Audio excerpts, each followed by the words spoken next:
Bel, Tita Rosel, kamusta pakiramdam mo? okay naman po ako. Salamat po ulit Oo naman. Ang mahalaga, ligtas ka.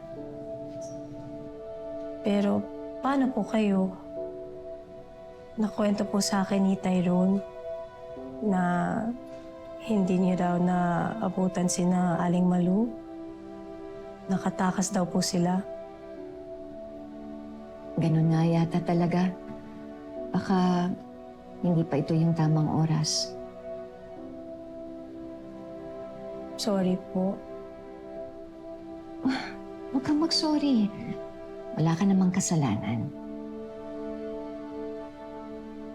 Kung hindi niyo po ako nakita, nakahabol po sana kayo kay Aling Malu. E di sana nalaman niyo na po kung asan yung anak ninyo. Siguro nga. Pero paano ka naman? Paano kung napahamak ka? Paano kung nasira na yung buhay mo? Bel, mahalaga ka rin sa akin. Kahit na hindi tayo magkadugo, anak na rin ang turing ko sa'yo. Salamat po, Tita Rosel.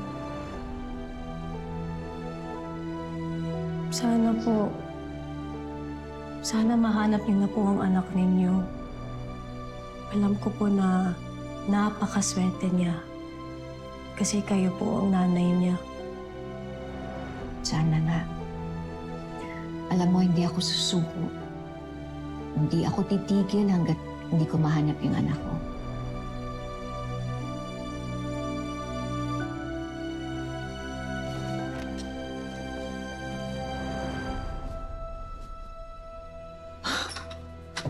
Wow naman!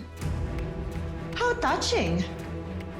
Mommy? Hindi ka pa rin talaga tapos sa pamilya ko, no?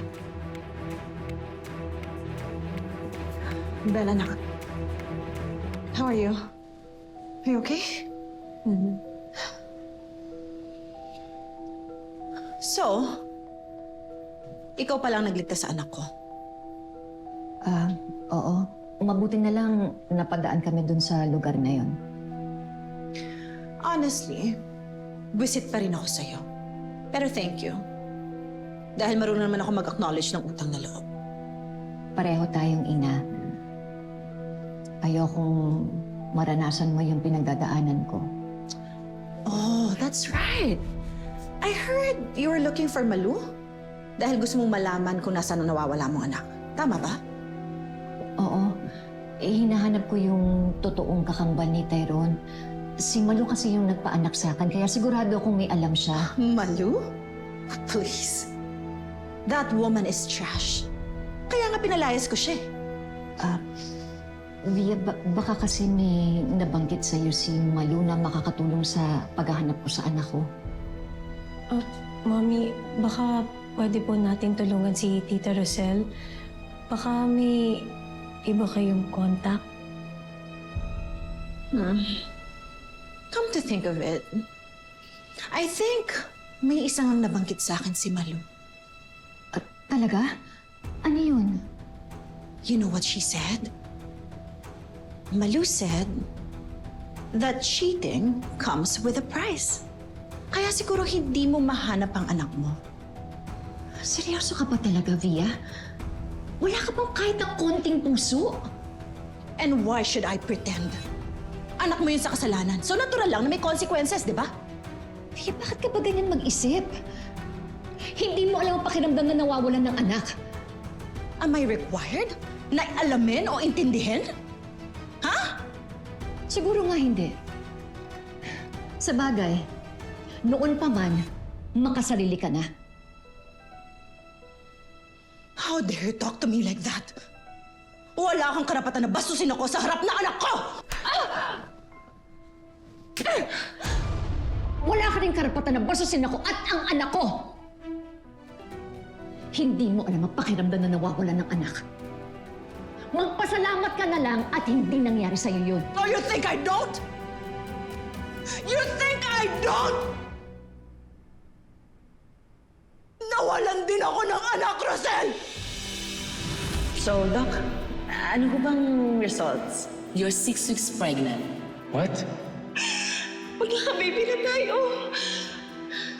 I know sinabi ko before na ayoko magkaanak. Pero when the doctor told me kanina na buntis ako, iba yung naramdaman ko. I got so excited. Kasi naisip ko na magkasama natin siyang palalakihin, magkasama natin siyang aalagaan, magkasama natin siyang mamahalin.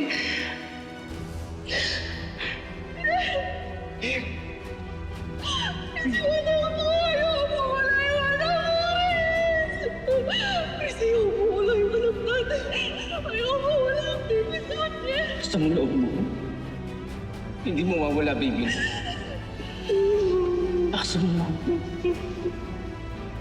The fall caused significant trauma to your uterus. Nagkaroon ng severe internal bleeding and damage to your endometrial lining and fallopian tubes. Ano ang ibig niyo sabihin, Doc? Wala kaming choice but to perform an emergency procedure. Baka pwedeng diretsuhin niyo na kami. Hindi namin maintindihan eh.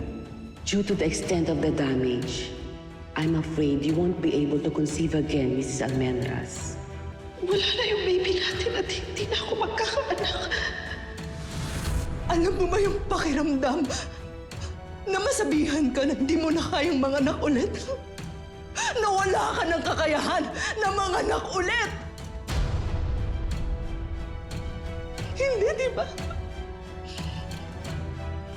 Mabuti ka pa nga eh.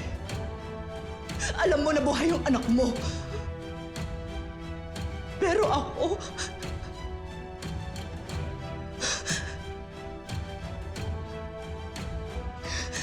Tungkol sa'yo, pagdating kay Malu at Gomar, huwag mo nang intindihin yung dalawang yun. Eh, paano yung anak natin?